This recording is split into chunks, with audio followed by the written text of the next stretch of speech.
congratulations firstly for enlightening the world with such a beautiful thought that you've put across on screen today, and we watched it. How did the whole concept how did it all happen? How did you start your journey? Thank you firstly for watching my film. It's a great honor to be able to show this film here in India. Me being from India, it's a great privilege. This film had premiered in New York, and I really was hoping that I'm able to share it with my people here in my home country, and it's absolute honor and pride to do that. So thank you firstly for that. And my journey started almost 8 years ago. There's a 8 to 9 years research behind this subject that I have been working on, and I wanted to try like a proof of concept. Am I able to handle a subject which is as delicate as this one? And the inspiration came at a down point in my life when I was going through something massive, and my doctor, an Ayurveda therapist from India, he sent me a poem that night, which was the poem of Yashodharama, to build strength in me. And something stayed that night in me like a seed, and I said, there's something about this woman, and she became like a beacon of light and courage for me. And I sort of took a oath that I will say this story in some way in my capacity. And this is a small taster of what I tried to do. I would like to say the whole story. It's 100+ episodes, and I hope one of these interesting media houses will come forward and would want to put this on the screen. So I'm looking forward to doing that, and thank you all for seeing the film today. Neha, आप industry से जुड़ी रही हैं, आपकी journey films में हमेशा से रही है. थोड़ा बताइए, how did you start your career? It's a long journey till now you've turned such a brilliant filmmaker. एक बेसिक शुरुआत कैसी रही आपकी? जी, एक्चुअली मैं इंडस्ट्री से बहुत ऑलमोस्ट 18-19 सालों से जुड़ी हुई हूँ. मेरी शुरुआत एक कमर्शियल आर्टिस्ट के तौर पे एक एड एजेंसी में हुई थी, और फिर मैंने एक मीडिया एजेंसी ज्वाइन की थी, आप लोगों की तरह एक मीडिया एजेंसी ग्रुप एम करके. और फिर वहाँ से एक बॉलीवुड का डिपार्टमेंट शुरू हुआ था जिसमें मैंने काम करना शुरू किया था. वहाँ से जो एक तरह की दौड़ हमने पकड़ी. फिर मैं फॉक्स में थी कई सालों तक. काफ़ी फिल्मों पर काम करने का मौका मिला. मेरी पहली फिल्म थी प्रियंका चोपड़ा जी की मुझसे शादी करोगी, एंड उस पर हमने अवार्ड भी जीता था वो फिल्म पे. So that's a very special project for me. उसके बाद फिर हम सोनी में गए, रिलायंस में गए, काफ़ी सारे प्रोजेक्ट्स एंड स्टूडियोज़ के साथ में हमने काम किया. एंड जब इनके साथ मैं काम करती थी तो मुझे एक ऐसा था कि ये कहानियाँ बड़ी प्यारी होती, बहुत मतलब इन कहानियों में तो मतलब हमें भी कुछ कहानी कहनी है. तो वो कहानी कहने की जो चाहत थी, उसी के वजह से शायद ये डायरेक्शन का कोर्स करके अब हम डायरेक्शन की ओर बढ़ रहे हैं. नेहा, आपने film marketing you know all the aspects of film making. आप सबसे ज़्यादा खुद क्या एंजॉय करते हैं? कितना चैलेंजिंग आपको लगता है फिल्म मेकिंग का हर department? This is for all the film makers who want to really get out there and get inspired. I think सबसे चैलेंजिंग तो ये है जो अभी हो रहा है मेरे सामने. कैमरा पकड़ करके खड़े रहना सैटरडेज़ को, संडेज़ को, दिन में, रात में, पूरा समय कि कुछ ऐसी कहानी जो हो रही है दुनिया में उससे हमें बाहर लाना है. ये जो चाहत है यही आई थिंक हमें फिल्म मेकर बनाती है. बिकॉज ये जो स्टोरीज़ है जो हम सुनते हैं, we want to bring the stories out. हम ये कहानी किसी तरह कहना चाहते हैं, और वही पैशन हमें आगे बढ़ाता रहता है. आई वुड से every department is equally important. आज मार्केटिंग ले लीजिए, बिना मार्केटिंग के आप फिल्म बनाएं किसी को पता नहीं आपने फिल्म बनाई है.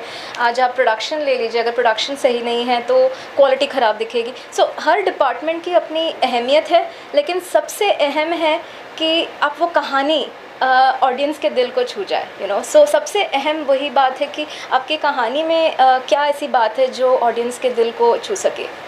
तो यहाँ कितना चैलेंजिंग रहा एक दूसरी कंट्री में जाके शूट करना and professionally make a film.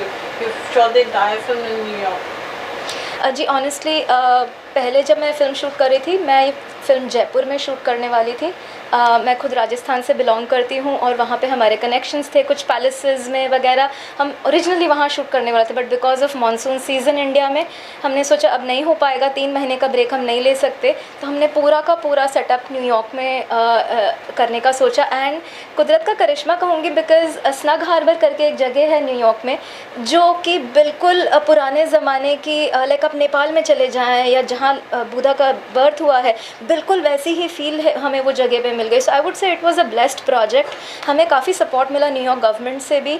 हमने सेंट्रल पार्क में शूट किया, स्नग हार्बर में शूट किया। चैलेंजिंग तो बहुत रहा, बिकॉज़ यहाँ पर ना अपने देश में बात अलग है, एक फ़ोन करो सारे लोग आ जाते हैं हेल्प करने। वहाँ पर में आप कुछ भी हो, आप एक इंटरनेशनल विज़िटर, टूरिस्ट, स्टूडेंट जो भी उस माध्यम से देखे जाते हो। सो चैलेंजेस काफ़ी रहते हैं इवन कम्युनिकेशन में, क्योंकि हमारे देश में भी कईयों को बुद्धा और उनकी वाइफ़ की पूरी कहानी नहीं पता, तो वहाँ तो बहुत बड़ी बात थी। वहाँ कई लोगों को पता ही नहीं था कि उनकी वाइफ़ है। तो काफ़ी चैलेंजेस रही, लेकिन मैं कहूँगी काफ़ी सपोर्ट भी रहा, बिकॉज़ आई थिंक प्रोजेक्ट होना था। आप रिसेंटली भी नेपाल से भी one lot of accolades and you've recently come back also, you know, traveling with the film all over the world, not just India. What do you have to say about that? जी honestly again ये blessing है, because ये film का premiere हमने New York में किया नवंबर में। फिर दिसंबर ये फ़िल्म ऑनलाइन चली फिल्म फेस्टिवल फ्लिक्स के थ्रू, जो वर्ल्ड वाइड अवेलेबल थी। जनवरी में हमने टिबेटन म्यूज़ियम करके एक जगह है न्यूयॉर्क में, उन्होंने इनवाइट किया फ़िल्म को। फिर उसके बाद हम जैन टू फेब यूरोप में रहे, क्लेरमोफलैंड फिल्म फेस्टिवल में, शॉर्ट फिल्म मार्केट में। और अभी मार्च में हमें which was the biggest thing for me, because ये जन्म स्थान है नेपाल बुद्धा और यशोधरा दोनों का, और वहाँ पर इस फिल्म को इनवाइट किया गया at a very historical event. And वो मेरे लिए बहुत बड़ी बात थी। और आज यहाँ मेरे घर में, मुंबई में, इंडिया में ये स्क्रीनिंग हो रही है, मेरे लिए बहुत बड़ी बात है। यहाँ आगे फ्यूचर प्लान्स क्या हैं आपके? फ्यूचर प्लान्स, देखिए, एक तो मैं ये कहानी आगे ले जाना चाहूँगी, but I want to take it forward with a right partner. इसके अलावा हमारा लाइनअप है, फीचर फिल्म्स हो रहे हैं, एक डॉक्यूमेंट्री है जो हमने शूट करी है, it has I think 120 people from various parts of the world. उसमें दीपक चोपड़ा हैं, साध्वी भगवती सरस्वती जी हैं इंडिया से, मू जी हैं, बहुत सारे world spiritual leaders, teachers, Hollywood, Bollywood, हर जगह से लोग हैं उसमें। वो इस साल 2023 में हम रिलीज़ करेंगे। और फिर हम कुछ बॉलीवुड प्रोजेक्ट्स चालू कर रहे हैं अमेरिका में, feature film projects. So I think हम आपके लिए कुछ इंटरेस्टिंग प्रोजेक्ट्स लाते रहेंगे। चलते चलते नेहा क्या मैसेज देंगे आप? मैं सिर्फ यही कहूँगी कि हम सब यहाँ एक्टर्स हैं, एक तरह से कोई ना कोई रोल निभा रहे हैं। हम जिस दौर से अभी गुजरे हैं, जो कोविड का टाइम और जो अभी भी हमारे साथ चल रहा है, अंदर से सब कहीं ना कहीं टूटे हैं, सबके साथ कुछ ना कुछ हो रहा है। अगर हम एक दूसरे को संभालते हुए, साथ लेते हुए चलें, I think that is the message that I would like to give. And बस यही है कि हमारा कंटेंट किसी न किसी तरह किसी के दुखते दिल को या कहीं ना कहीं किसी को मलहम की तरह काम करे, यही मेरी आशा है। Thank you so much. This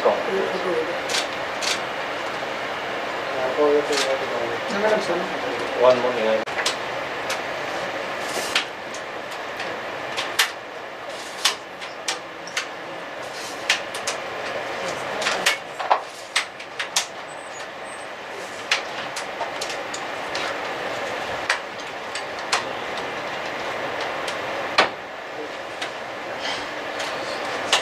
Thank you.